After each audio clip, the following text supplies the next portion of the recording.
My girlfriend claimed it was just a white lie, but that lie cost me every bit of trust one had. She painted it small, yet it covered everything. I don't argue with colors anymore. I repainted my life clean and left her out of the frame. I'm Andrew, 32. Melissa and I had been together nearly 3 years, long enough to sync our grocery lists, finish each other's jokes, and argue about whose turn it was to pick the Netflix show.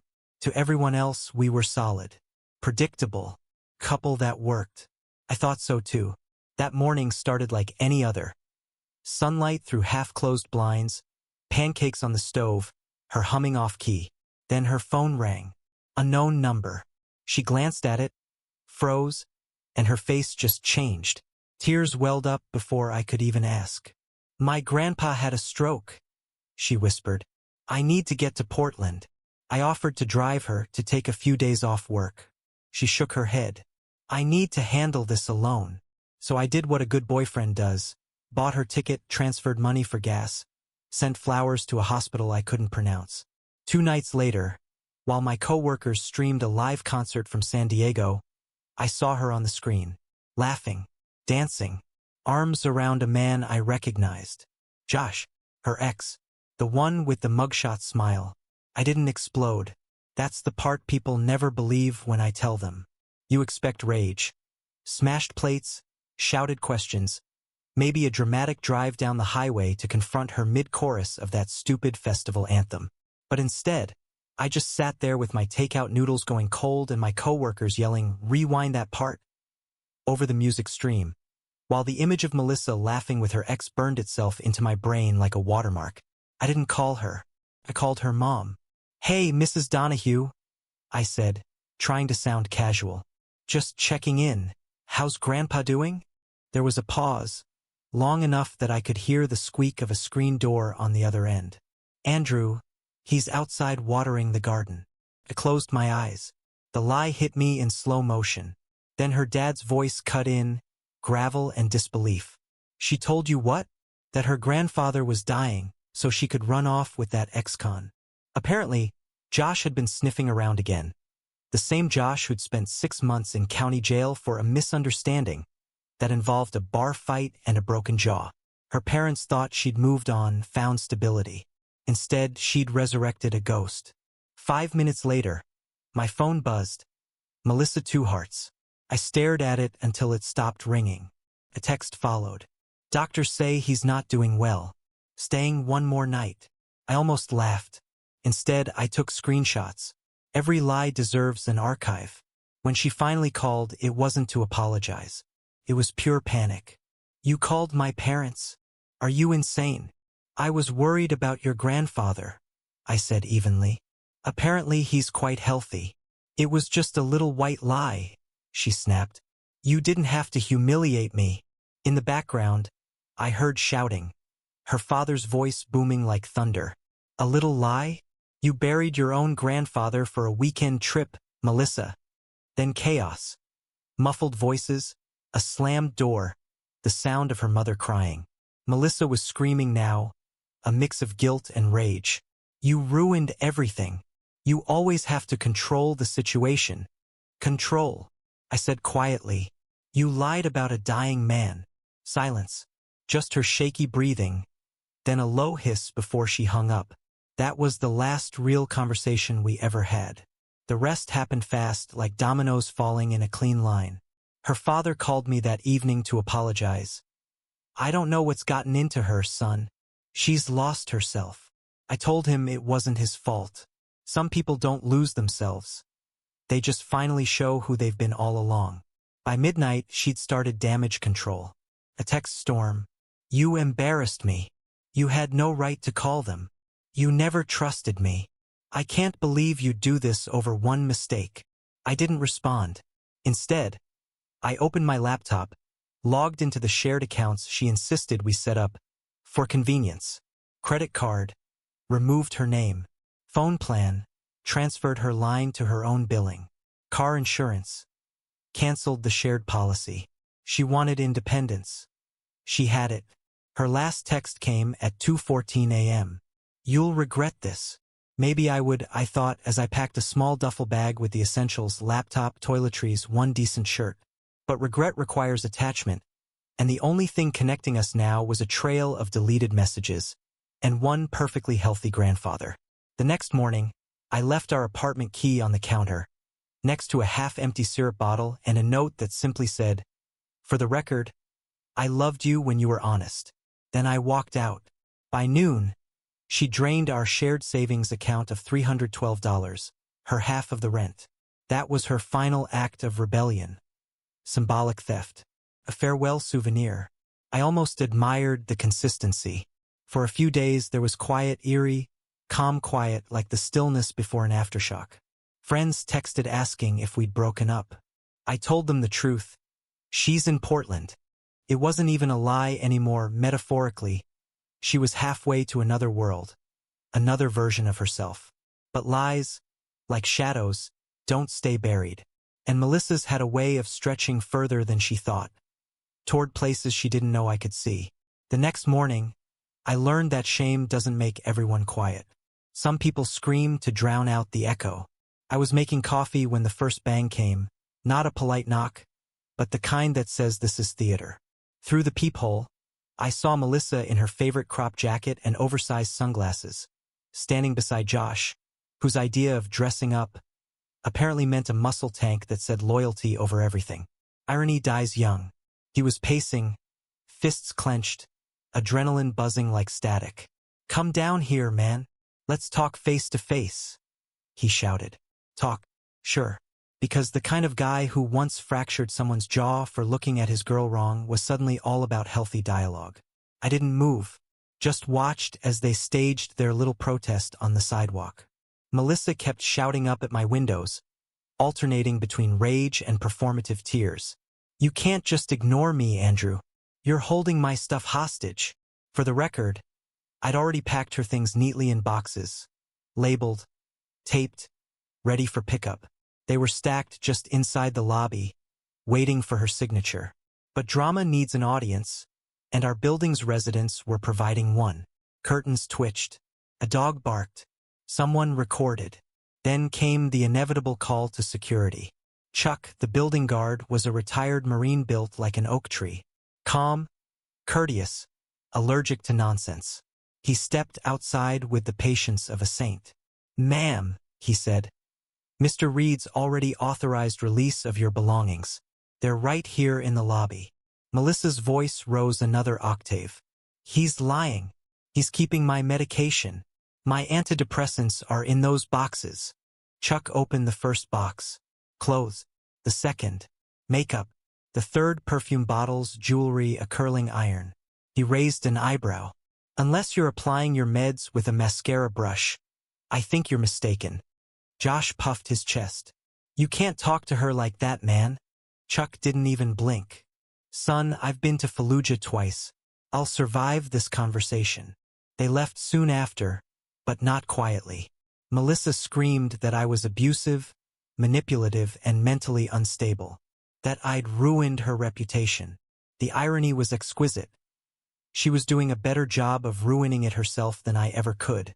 By the time I finished my coffee, she'd taken the war online. Her post hit Facebook first, then Instagram, the usual emotionally filtered PR statement. "After 3 beautiful years, my boyfriend kicked me out while my grandfather is fighting for his life. Please send prayers." Some people show their true colors when you're at your lowest broken heart. I didn't respond. Didn't need to. The internet did it for me. Within an hour, her mom commented under the post, "Melissa, your grandpa's grilling burgers in the backyard. Stop lying." And just like that, the whole performance collapsed. People started screenshotting the thread, sharing it, adding captions like, "Caught in 4K, and Grandpa says hi." By noon, someone had uploaded the entire exchange to Twitter. The comments were brutal, part sympathy, part popcorn. Even Josh, standing awkwardly beside her in a few tagged photos, looked like a man regretting all his life choices. She tried to backpedal. Posted another story. People twisting things as usual. Not everyone understands trauma responses. But you can't unring a bell. Her lie had a body count now, credibility, reputation, pride, all dead on arrival. I didn't celebrate, just watched quietly as the narrative she'd built crumbled in real time. It wasn't vengeance. It was gravity. Lies eventually fall under their own weight. That evening, she texted me one last time. "You made me look crazy." I almost replied. Almost told her she didn't need my help for that. But silence was cleaner. By then, the screenshots had reached her extended family. Her aunt, a Sunday school teacher, left a single comment that ended the debate entirely. "Melissa, confession is good for the soul." After that, she went dark online. Deleted her profiles or maybe just locked them. Either way, the noise stopped. The quiet that followed wasn't peace exactly. More like the aftermath of a storm, where the air still smells like ozone and bad decisions. For the first time in days, I felt something close to relief. Not triumph, just the realization that I didn't have to chase truth anymore. It had found her, loud enough for everyone to hear. Before leaving, Melissa lingered in the lobby, the last trace of performative anger etched on her face. She crossed her arms, eyes narrowing, lips twisted into that familiar sneer. "You're pathetic, Andrew. Josh is twice the man you'll ever be." She spat, like a curse meant to linger. I tilted my head, slow and deliberate. "Tell him that," I said softly. "When he sees the texts you sent me from his bed." Her mouth fell open. She didn't stutter. She didn't argue. She just blinked, like she'd suddenly realized the gravity of her own choices. 20 minutes later, my phone rang. Unknown number. I answered. "Dude, is this real?" Josh's voice, the same guy who had tried to look like a king in Melissa's past, sounded small, uncertain, vulnerable, human even. I sent him the screenshots, every message, every lie, the festival photos tagged with timestamps. No commentary, just truth neatly packaged. There was silence on the line for a long minute. Then, "Holy man, I can't believe she..." I didn't interrupt. Silence was more powerful than any words. By the time an hour had passed, her sister had texted me, almost breathless. "Josh dumped her at a gas station. Boxes in the back seat. She's hysterical." I pictured the scene in my mind. Melissa, scrambling, frustrated, abandoned, surrounded by the remnants of her own choices. No dramatic phone calls, no public stunts this time. Just the quiet collapse of a plan built on lies. I didn't celebrate. I didn't take a selfie or post an update. Some victories aren't for an audience.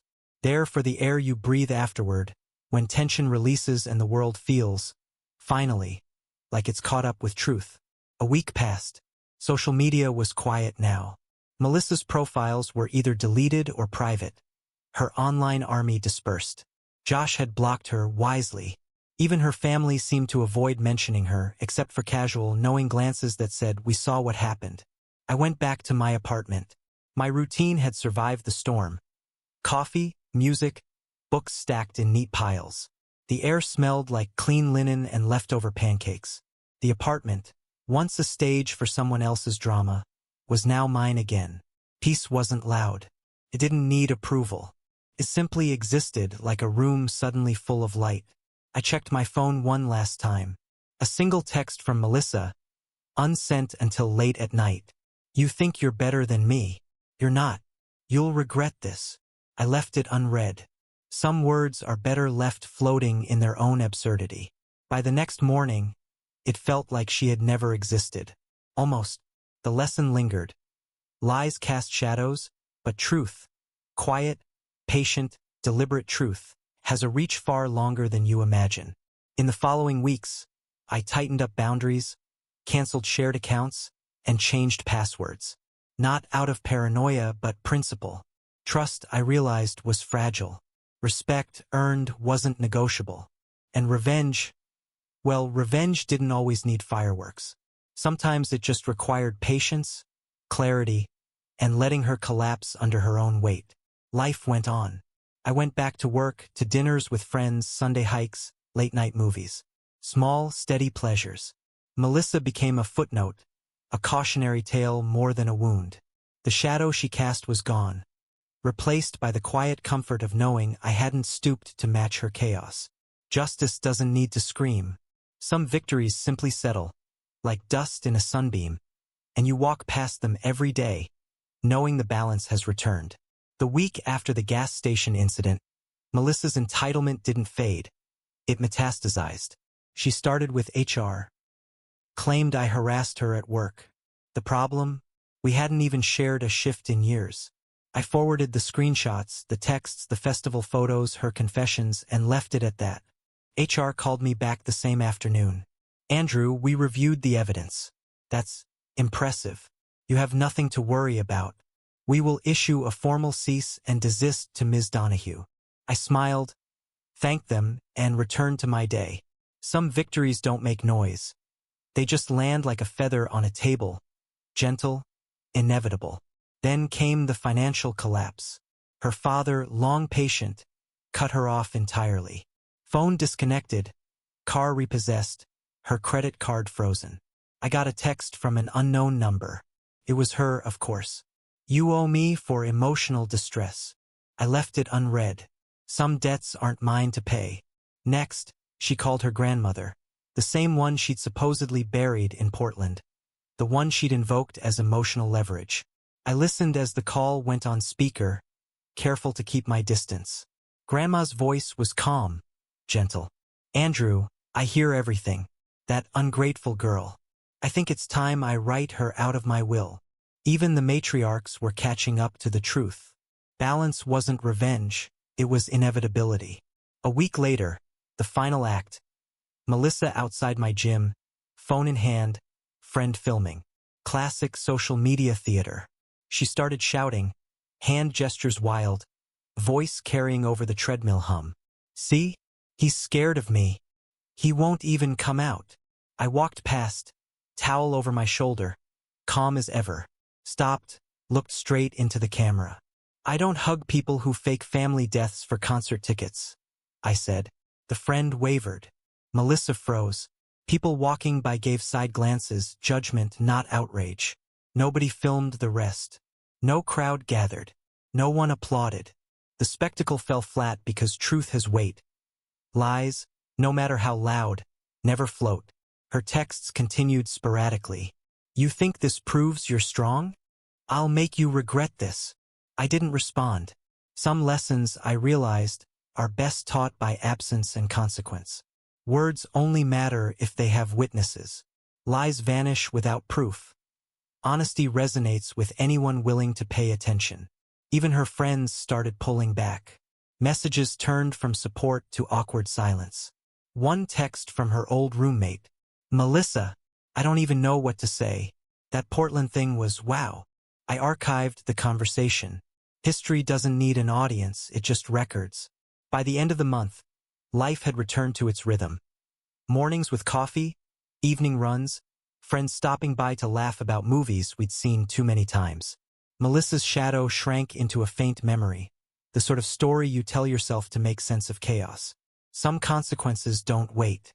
They arrive quietly, steadily, until the person who caused the storm is left holding only the echo. Melissa learned that.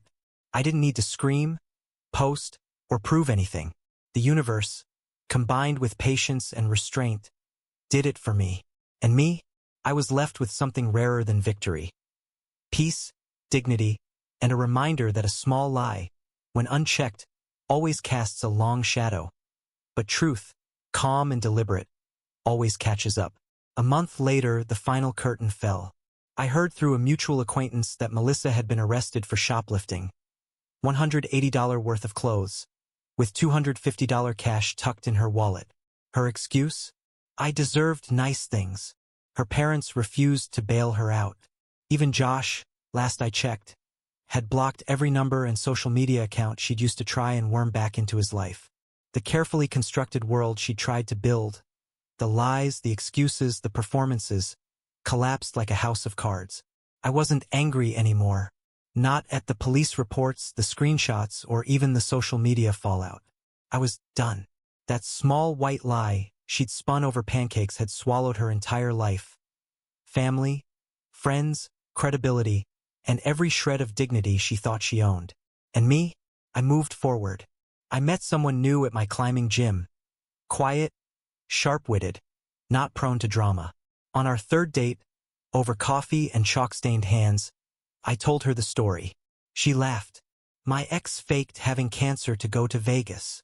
I grinned. There was a whole club of us out there, it seemed, survivors of deception, witnesses to people who thought lies were shortcuts to happiness. These days, I don't argue over minor betrayals or exaggerations.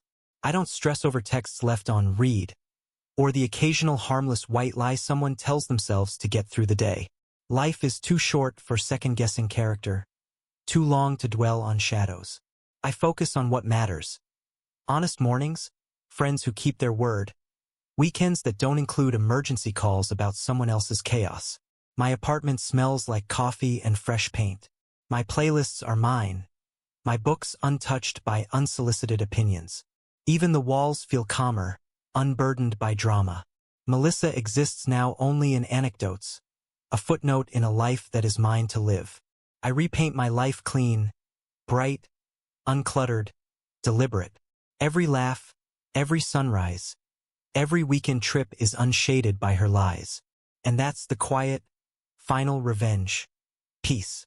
Not public, not viral, not theatrical, just absolute, unshakable calm.